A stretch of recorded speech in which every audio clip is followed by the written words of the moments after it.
Hello guys, welcome back to my channel. Today there's a tutorial on how to take off an airbus in a infinite flight simulator. First of all, check the map down to mark your taxiway down.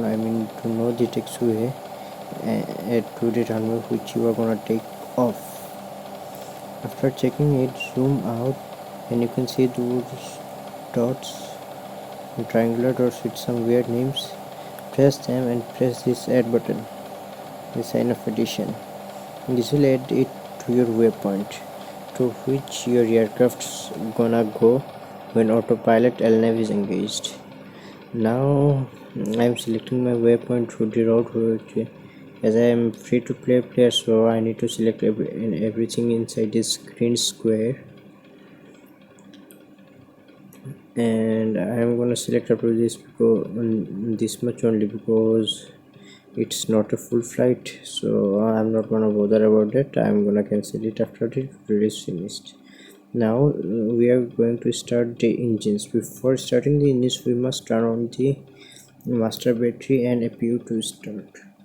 After doing it, we should go to the engine section and turn the engine in on one by one, and it is pretty lengthy and time consuming process, so I'm gonna use a time lapse to show you the process, and the time lapse begins now.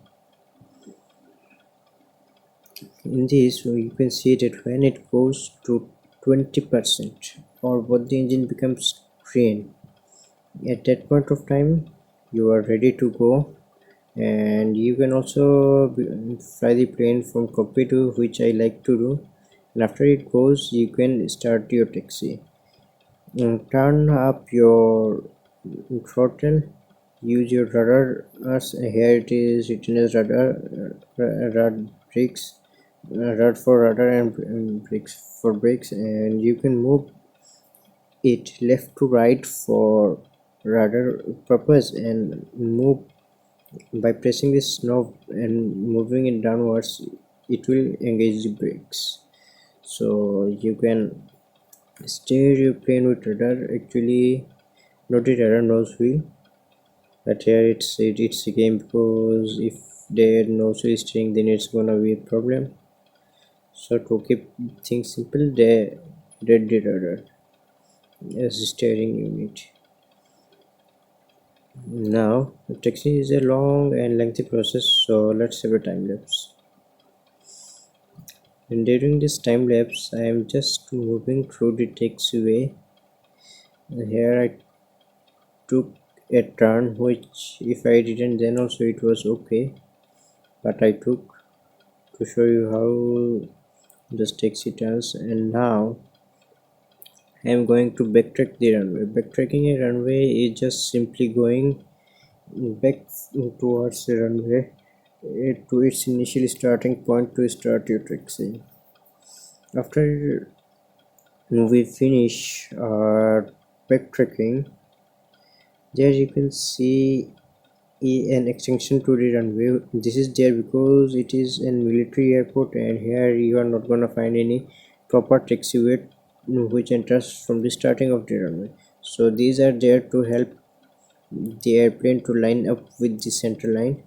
And now as you can see, now I'm almost lined up. I'm a bit too off towards this plate, but that's okay. It will be corrected. Now it's for the main takeoff time. Here you can see that I am lined up but not much.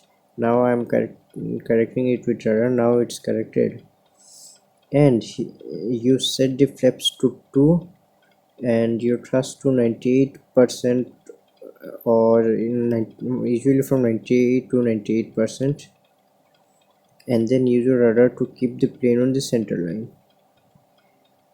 And when the speed gets to 160 nautical miles per hour, which is usually indicated in the flight simulators and the real world flights, At that point of time, simply pull up, it's gonna fly. After pulling up, when you reach the height of 400 feet, now you can start turning your aircraft according to the FAA rules, and you can put your gears up.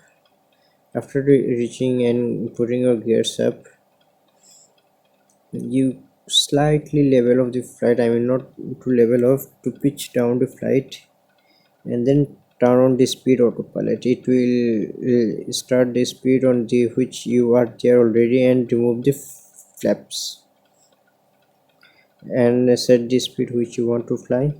Don't select more than 150 below 10,000 feet, and above 10,000 feet you can go more than 150, but it's your wish.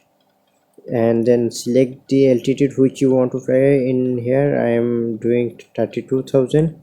Later on I am gonna show some special cases of stall you can face while take off, and then select it and select LNAV, so that your flight is gonna follow the path which you have decided earlier before the takeoff. Now you might face sometimes with such stall warning. First of all, open your autopilot and try to reduce the VS, vertical speed. If this doesn't help, then try and reduce it much more. And then also if doesn't help, then there's another way to increase the Mach number of the speed. If it goes above 28,000 feet, if it's below, then try and increasing its speed on the autopilot. If that also doesn't help, then try and lower the vertical speed again. If that also doesn't, then disconnect the autopilot, stabilize the plane, and you might hear and stabilize the plane with the horizon, and then again re-engage the autopilot. This is how we can fly, I mean take off. Later on I am gonna give a tutorial for cruise and planning the approach. After that there will be landing tutorial, and goodbye.